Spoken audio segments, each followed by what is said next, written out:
My name is Henry Lustiger-Thaler, and today I'm representing the Amodesh Memorial Museum and the United States Holocaust Memorial Museum as sponsors of this interview. We're here today with Mr. Baruch Gross. Mr. Gross, if you could tell me, please, your age, i.e., your date of birth, and also the country and town that you were born in. I was born in 1928. That makes me about 92. Am I right? I was born in Czechoslovakia. In those days, it existed. Today, of course, this country has been split and partially owned by the Czechs, partially by the Slovaks. And I have gone through the change in the political change while that thing happened, but this is not of great importance at the moment. And the town that you were born in? I was born in Humane, or in Yiddish as we call it, Himane. Mm-hmm. It's a very Yiddish town. Most of the population were Orthodox. I would say a great part of our population was Orthodox. And it was a very nice, quiet town that people lived and existed, despite of the fact that there was property around. I mean, poverty. Poverty was common in those days. But there were different classes of people. Some were better off, some were not so well off. But everybody lived in harmony, more or less. And except for the problems that we used to encounter often is by the Gentile population. Mm-hmm. It's common knowledge that the Gentiles in Europe, most countries in Europe, were anti-Semitic. How far is Himena from Prague? I'd say about 100 kilometers, more, 150 kilometers.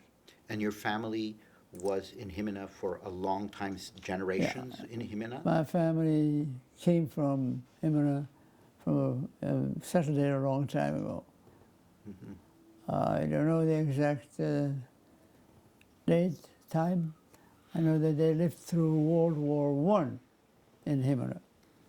So that gives you an idea of how old the population, Jewish population lived there. We have had a nice Jewish community, as I mentioned before. The population divided into Orthodox. Actually, everybody in the city was Orthodox. Was that overwhelmingly Orthodox? Yeah, there was no other official denomination there. Uh-huh. But there were different houses of worship.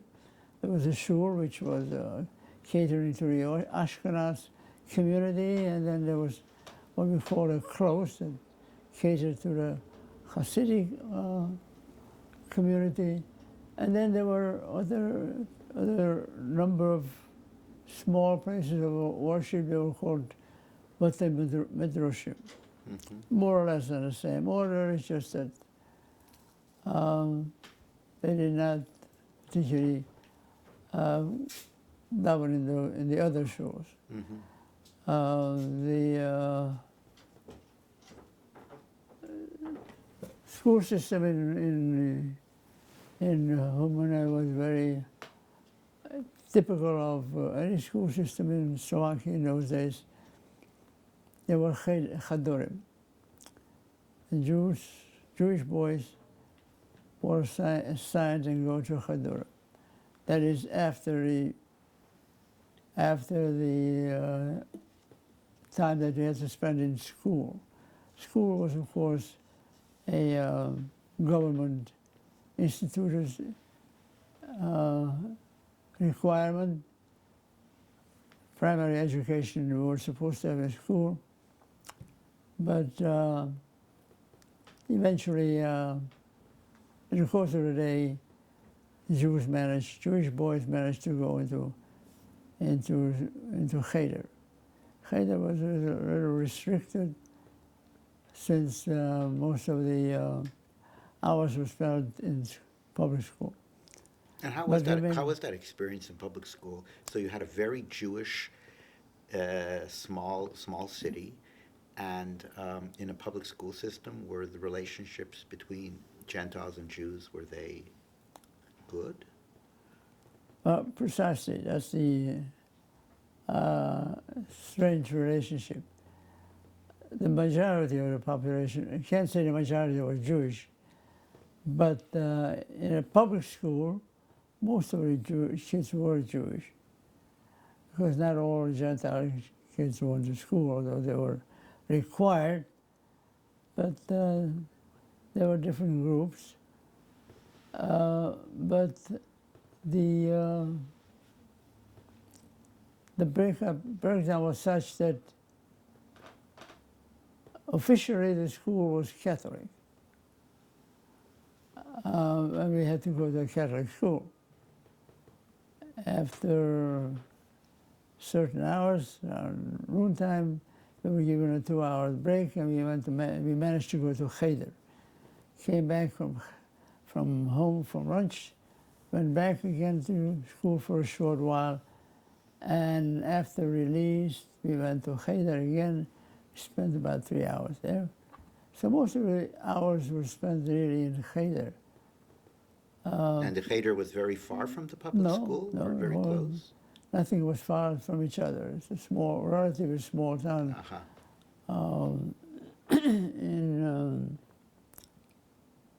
in distance. But in other words, what this indicates that we had to divide our system, our learning hours. Public school to Jewish school. Jewish school was actually more or less just tolerated because the public school took up most of the hours. But we learned on Sunday, and other holidays we spent in most of the days in Cheder. You can interrupt me.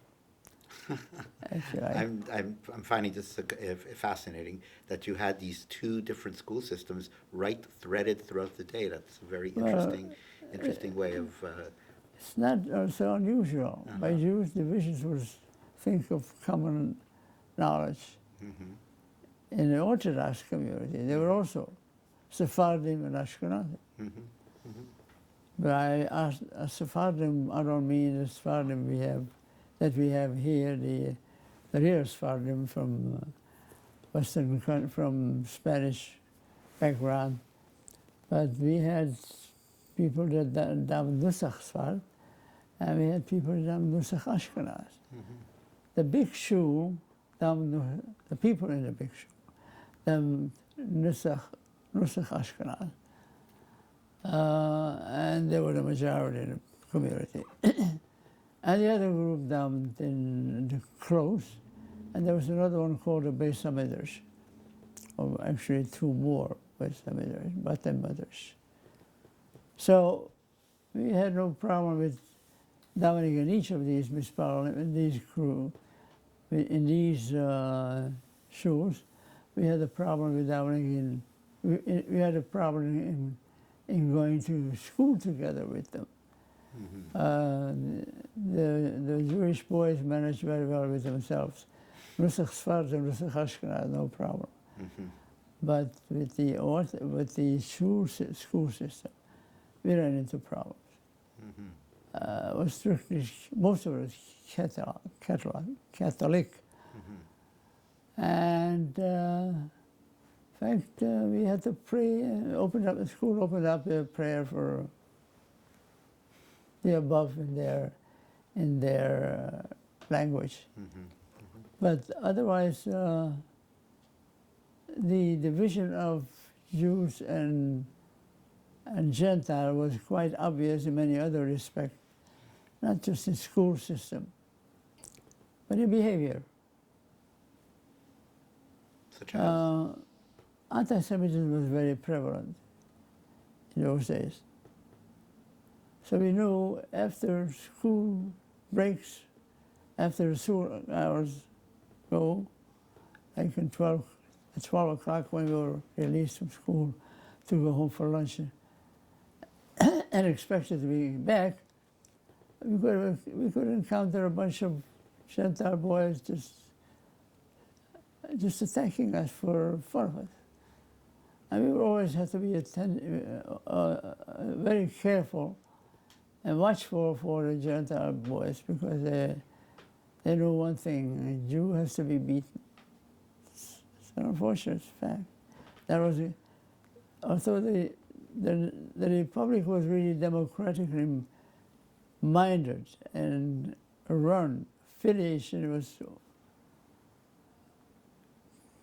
a mixture of Catholics and Jews and other Gentile force of the service, but the problem primarily reflects itself among the students. The students knew if they're Catholics, they have to beat up the Jew. This is a common thing. Not that the Gentiles were any better, but the Gentiles were more sympathetic, not sympathetic, they at least had more sense. And they knew that, after all, the Jews have to live among them. But, so we had anti-Semitism primarily, we as kids, primarily from the schoolboys. So if we go back, so let's go into the Cheder. Is there a teacher that, in your years in the Cheder, that really still in your mind was someone important to you? That a teacher at the Cheder? A teacher had a Cheder? At the Cheder, a Jewish teacher at the Cheder. Is there someone that stands out in your mind? No. The teachers officially were not Jewish. They were paid by the government. It's a government school. However, they allowed for a Jewish person, clergy, to come in once a week and give us a talk about Jewish religion. And that was the extent of what they provide as far as I see. Otherwise, the Catholics were the predominant I see. religion, and system was such. I say Catholic, but there were also some different religion, evangelics, but not much of importance. Tell me, oh, I'm sorry. Right. You're about to finish? No. Okay. Tell me about your family. About your father, your mother, your sisters, your brothers. My mother and father, they're all of the same religion, kidding aside.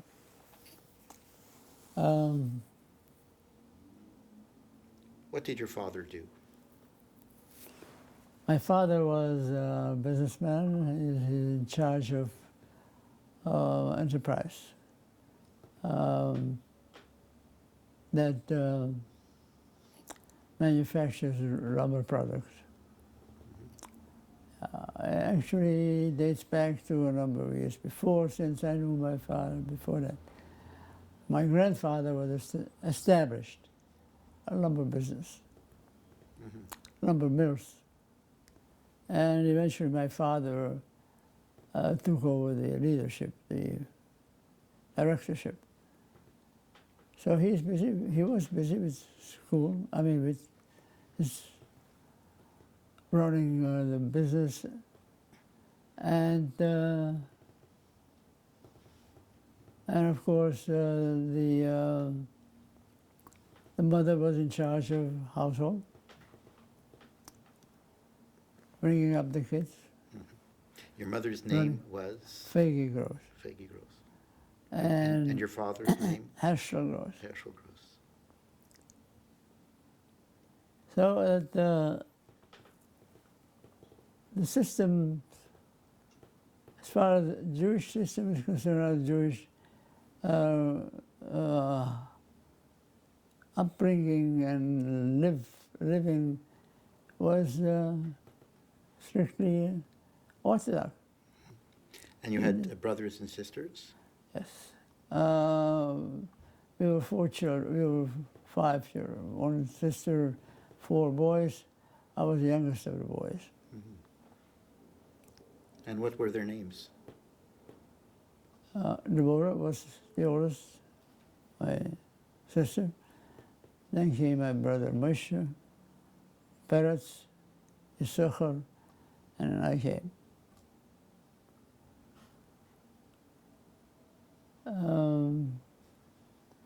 Was there a big age difference between Yeah. your oldest sibling and yourself? The difference between my sister, who was the oldest, Mm-hmm. and myself was about 15 years. Mm-hmm. Could have been, Mm-hmm. I don't know the exact number. So it's quite a number of years. Mm-hmm. 15 years is quite a number of years. Let's see, actually. Say maybe 12. Did they survive? Unfortunately not. 1. 2. My sister survived. And she went into hiding when the hiding was important, when people had to disappear. It's a whole kind of very different setup, complicated setup when it came to the point of hiding. I started at the basic school system, and we're down to a period of time that is actually 50 years later. But it's okay. We'll continue on that. We can go back. We can go back. No, I was just curious how many had survived the All war. right. No, well, let me stick to this now. My sister was the oldest. Mm-hmm. He came to my brother Moshe, Mm-hmm. who survived with me. Mm-hmm. And then came a brother Peretz, who did not survive, and a brother Baruch, or Socher rather, who did not survive either. And my father did not survive. Your mother survived. Mother died before the deportation, before the Jews were deported out to concentration camps. And again, with the deportation, there was also a period of different periods, and deportations were prevalent, and this year, next year, or Right. never know when it's going to happen. What was the first sign that you had as a young boy? And I imagine you were around that time, you were somewhere around the age of 13. You probably are somewhere around the age of 13 when you first started hearing about the war. Is that what was your first memory of that? Well, we went through a change of government regime. That was the beginning of the trouble or the problem. I was born in a country called Czechoslovakia. It's a very peaceful country. Well run, I think, and democratic. People officially had all same rights. Jews were had the same privileges as the non-Jews, up to a certain point.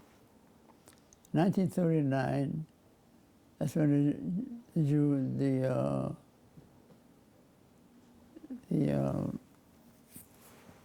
big problem developed. Hitler overtook Czech Republic, and he acquired Slovakia also, not as an own country, but Slovakia became sort of a vassal state running on the system of the German system. And that was a source of the problem. We were exposed to a system that we never experienced before. Namely, until 1939, the government was run by in a democratic system. Everybody had its rights. The Jews may have been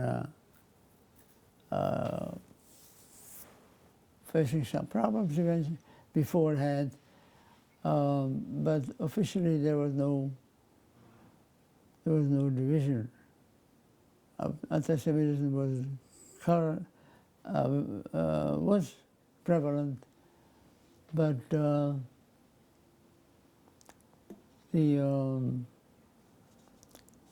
Jew has his rights until 1939. Again, we have to come back to this point.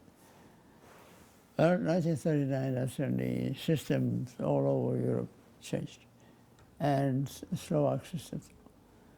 Slovak system became sort of, I don't know if I mentioned it, a vassal state of Germany. Just went to Hitler and get ideas, and our leaders in the Slovak system asked Hitler to help him introduce the German system. We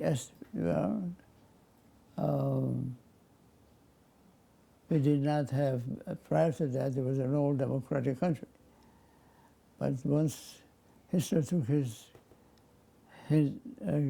got his involvement in our regions, in all the other regions of Europe, as you know, ours was not the exclusive one. First they took Austria and then interfered with other countries. So the Slovaks became very enthusiastic with the Germans. So they wanted to follow the German system. They were eager to have a country established on the basis of an SS system and adopt their customs. One of the things that they adopted very early in season was to introduce the German codex. The rule of Nuremberg, which spelled out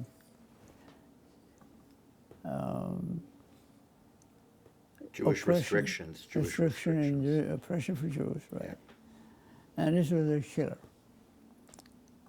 It didn't take long. The Jews began to feel the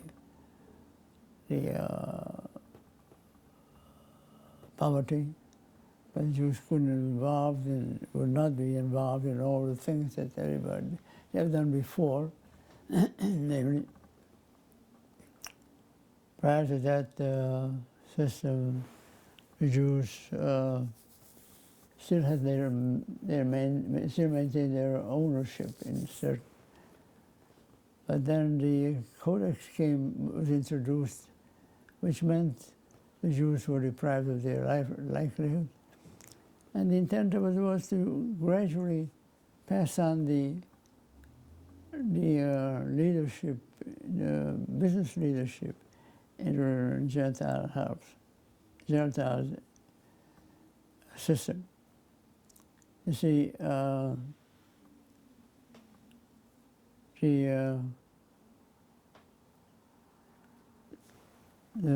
Slovaks were very enthusiastic with the Germans.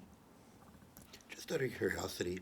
I'm sorry? Just out of curiosity, how did this change in society with the implementation of the Nuremberg laws? How was that? What memory do you have of how that was felt in your family? Like, how was that felt in your family, the deprivation of a livelihood and all the other restrictions? Do you have a memory of that as a child? Yes, I do, because it started with restricting the Jews owning certain businesses or owning or working for certain companies. For instance, professionals, lawyers, doctors, engineers were demoted. They couldn't work in Slovak enterprises. So what does this mean? Depriving certain Jews of a livelihood.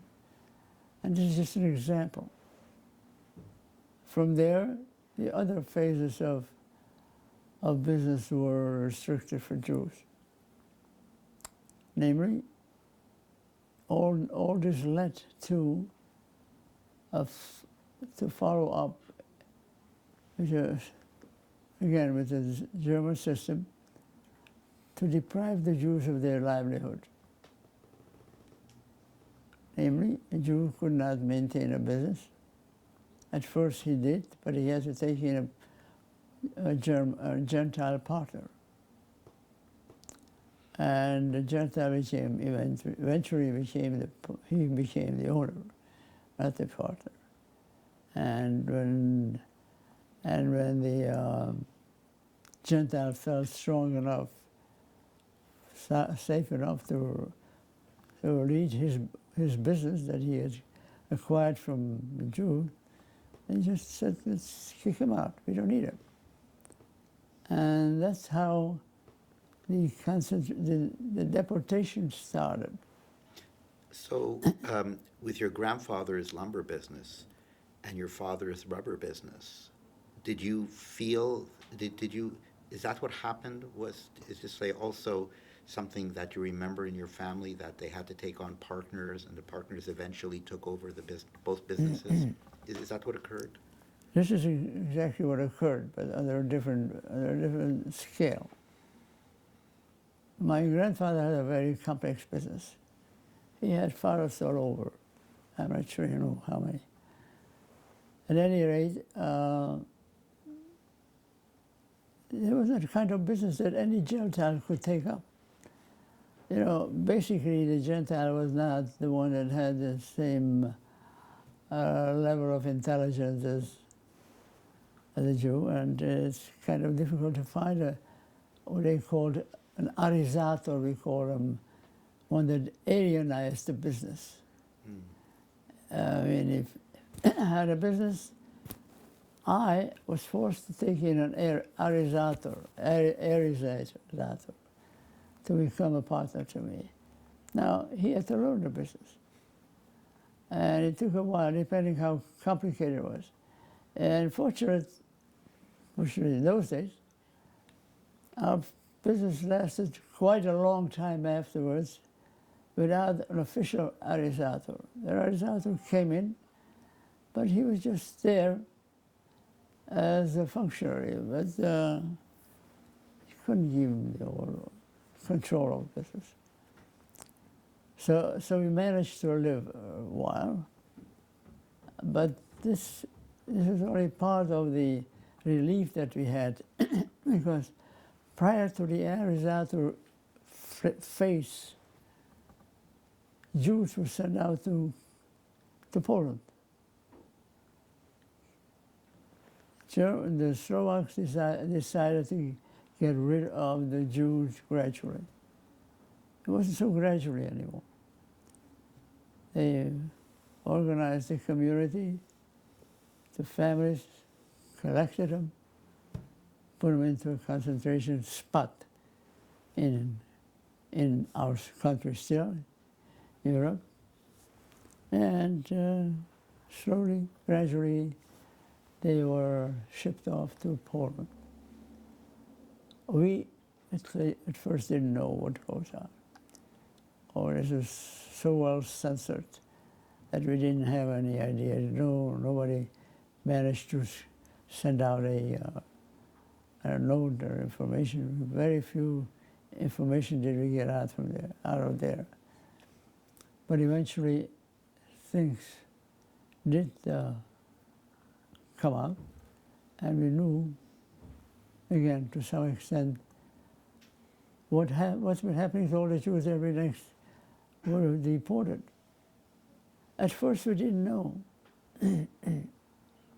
How long did your family actually stay together in this long period of deportations in Czechoslovakia? Was the family more or less intact until the last deportation, or was it already broken up? First, let me correct you on something. Sure. You say, how did this family last in Czechoslovakia? By that time, Czechoslovakia didn't exist. Czechoslovakia was split into Czechs, Slovaks. The Germans occupied the Czech region completely. Slovak became a vassal state to Hitler. Mm-hmm. But they run their system like Hitler. But the Slovaks have copied their system to the They wanted to get rid of the Jews just as well as the Germans. They managed, in most cases. Took a while, not as fast as the Germans. But again, there were some exceptions that I mentioned. Not every business could be liquidated. My fathers could not liquidate it. But there was a small minority. What this really meant is that it created a lot of poverty among the Jews. There's no one business.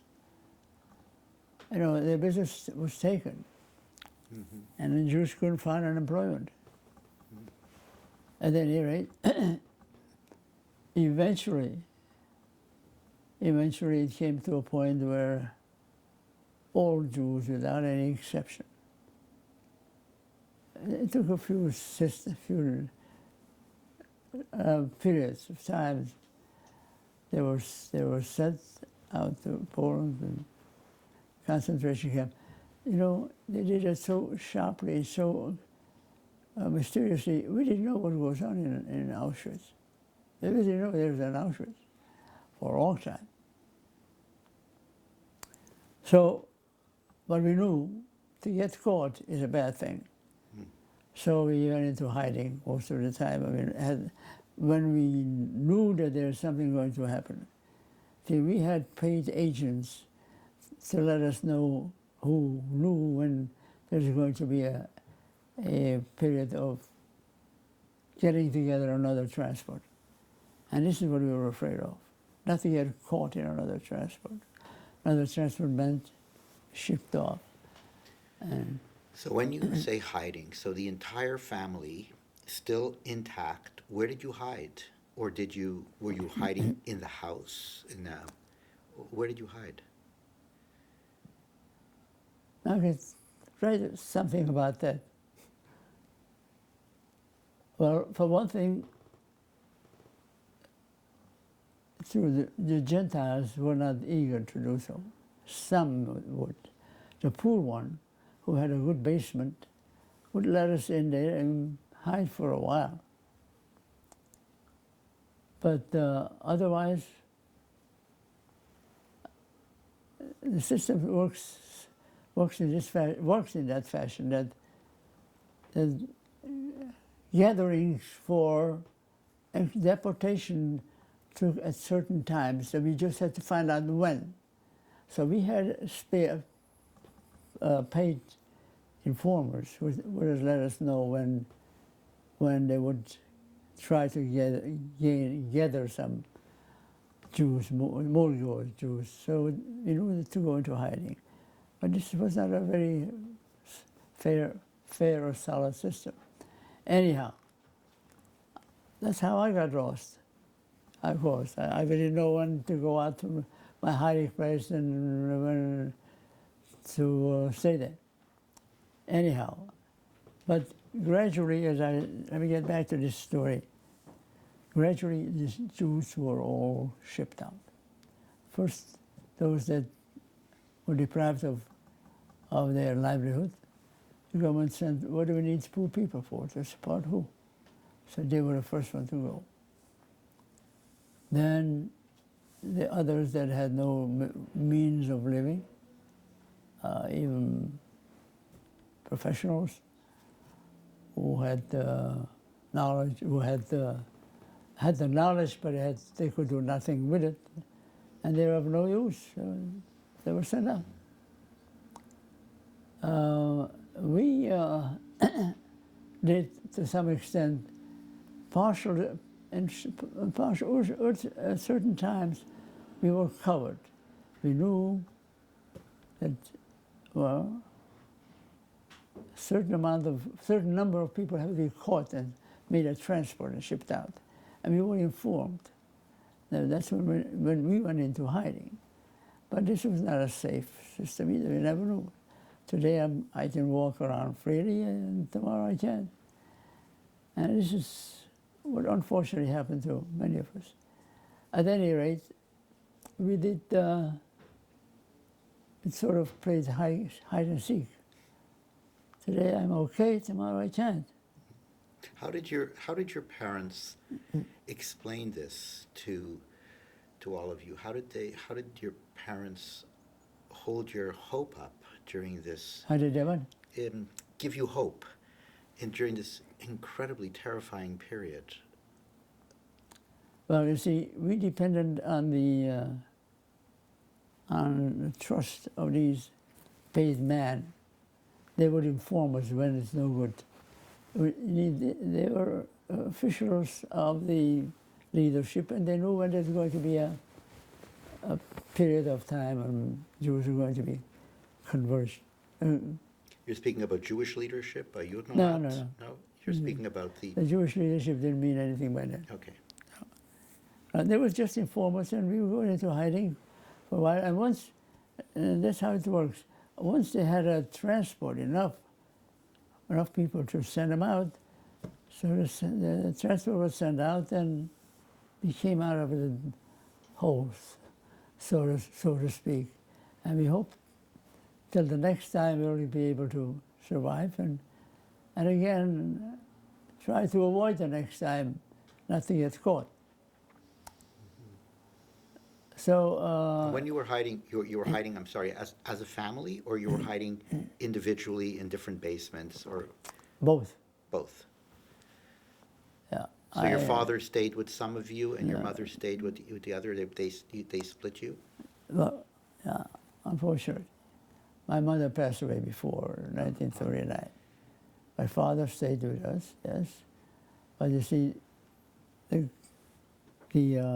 attack or the gathering of the Jews for shipment were also always in certain groups. First, the youngsters, unmarried men. Then the unmarried women. Then started the families. When the family started, it's just a total. With some exceptions. What are the exceptions? Like the case that I just mentioned to you, my father's business needed someone to run the business, help him run the business. And you can't close up an enterprise, have factories all over, and not leave it in qualified hand to run the business. So sometimes we relied on these people, and they had information, and they would inform us. Now was the bad times to stick around, go into hiding. That was a very seldom case when you could rely on such information. But eventually, it's the chances are always minimized. Get to be narrower and narrower. Chances of survival, that is. For instance,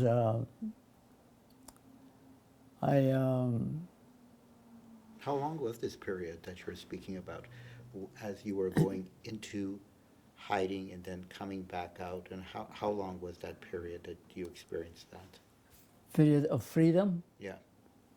That's another thing that we had to figure out, or with the assistance of our informers. They had a rule, they had a requirement. They had to fill out their transport. And once the transport was filled, then we knew we came out of hiding until the next time. But you see, this is a period that took place years. The official deportation started in 1939.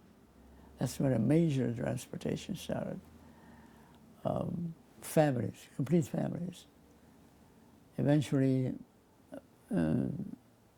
some of the important people that the government still could use were left alone or not bothered. But like, for instance, in my father's case, as I said, he had to run the business. But then came a time when we were not bothered anymore about being out on a free. The government was concerned about another issue. We lived in the eastern part of Slovakia, close to the Russian borders. And the government figured Jews are not safe to live near the Russian borders. The Russians will come in. They'll just acquire us. And we will become instruments of them, for them, or become join their armies or whatever. So the rule was that the Jews had to be deported. It's a different section of Slovakia. But this is only something that developed in the last year of war. And so, without any choice, we moved.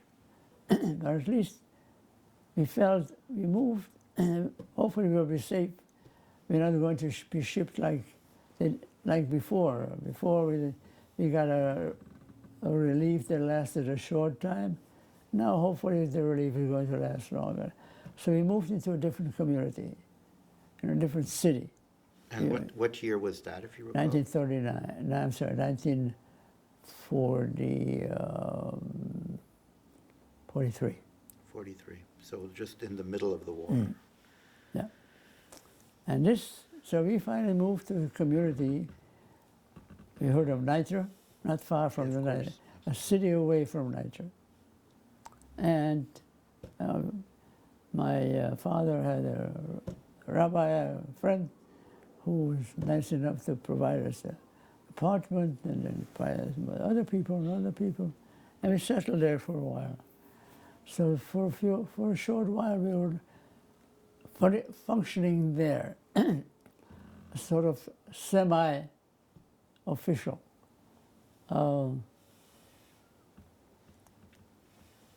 But even this doesn't last long. See, our deportation, rather, our move to this new community started in April of '44. Yeah, or March of '44. So we were lucky, found a home, found a residence where we can find, we can settle. But then the political situation changed, and this is what we were always afraid of. Political situation could change to such an extent that the Jews were not being reliable in either case, whether they are for the government, against the government, professional, not professional. The upshot was that a rule came, government adopted a new regulation that all Jews, regardless of who they are, have to go. Can't trust anybody. Even those that were friends or friendly or economically important for us, no more. So we all went into hiding. You know, I'm giving you all in a nutshell, but this story is much longer. Of course. So as I said, we lived near Nitra, and we knew the roof, or the rabbi of this community, Rabbi Schwartz. he had good connections with the police. So we were informed as to how safe we are, how safe we think we should be. But that was a mistake. There came a time when they did not allow anybody Jew in any hiding place. Wherever they were trying to go, wherever they were trying to go.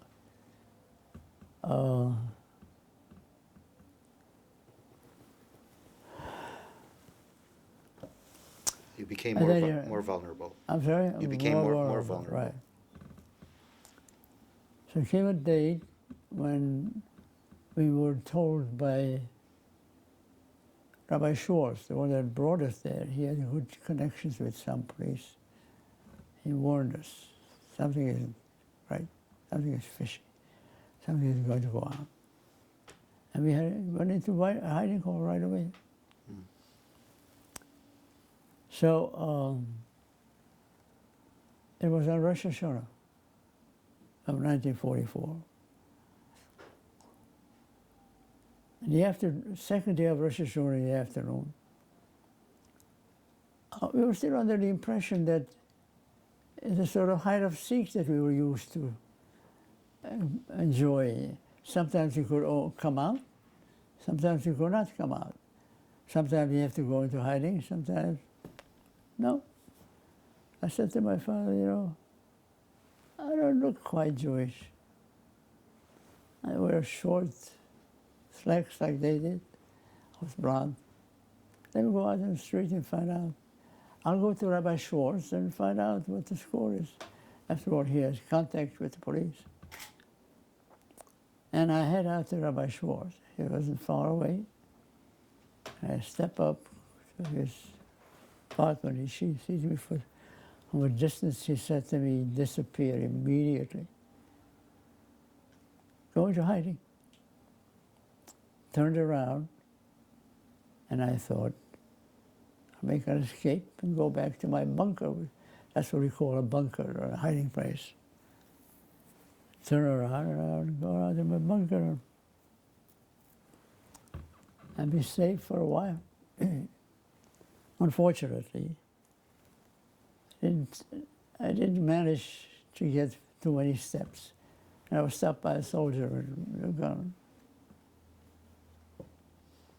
And that was the end of my freedom. Didn't manage to get to Rabbi Schwartz. Oh, yeah, as a matter of fact, I did get to Rabbi Schwartz. I went up his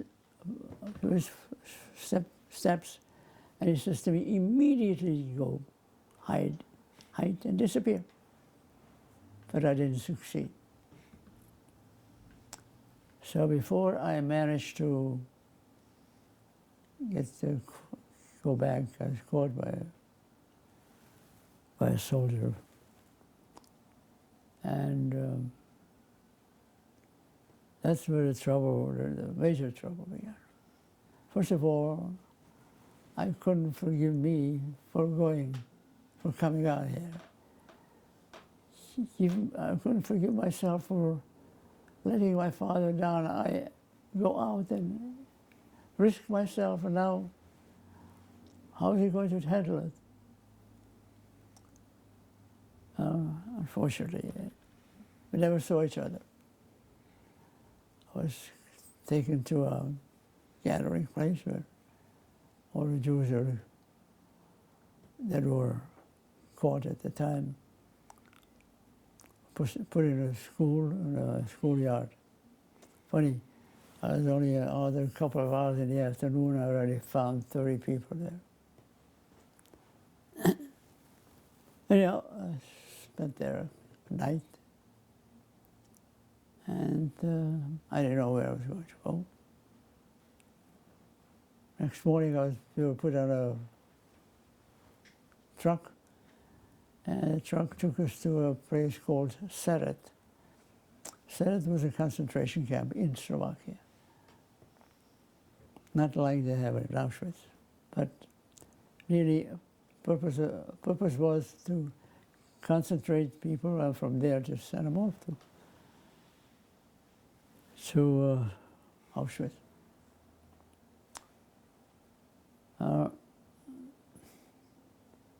So by fate is destined. Can't help it. Can't run away. Spent in Seret 10 days. In the meantime, and during end of Rosh Hashanah and Yom Kippur, as every day, new people were brought in. Seret is not far from Pressburg. So Pressburg provided a good field, a good place for gaining Jews. So they brought them in. I spent 10 days in Seret, and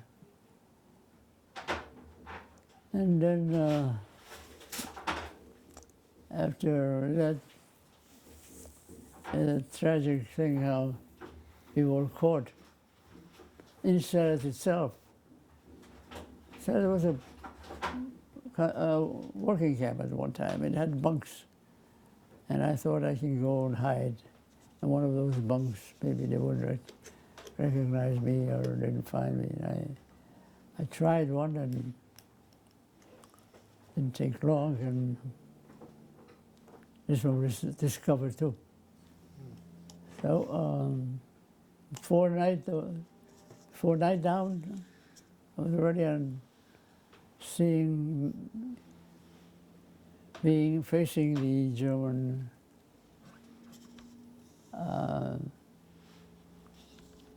general, the officer who was in charge of this project, and we were, I remember standing in line already. You know, my hopes were so low. Where am I going to go? Where can I go? Who do I know? I'm alone. There was a lady there also in line, and she begged the policeman, the assessment, do me a favor, just let me go to my apartment, my place, and let me pick up some clothing. He says to her, same thing. What difference does it make to you? You know, the woman was still naive and thinking that. And then I realized that's what's waiting for us. Didn't take long. We were loaded on a train, and there was a Motzei Shabbos between Rosh Hashanah and Yom Kippur. That was Yom Kippur and Sukkot. And that's the end of my freedom. And then came a new phase, beginning of a new activity, new event, beginning of Auschwitz. I don't know, you want me to continue? I think we're going to take a break here, All right. and we'll start again in about 10 minutes. Thank you.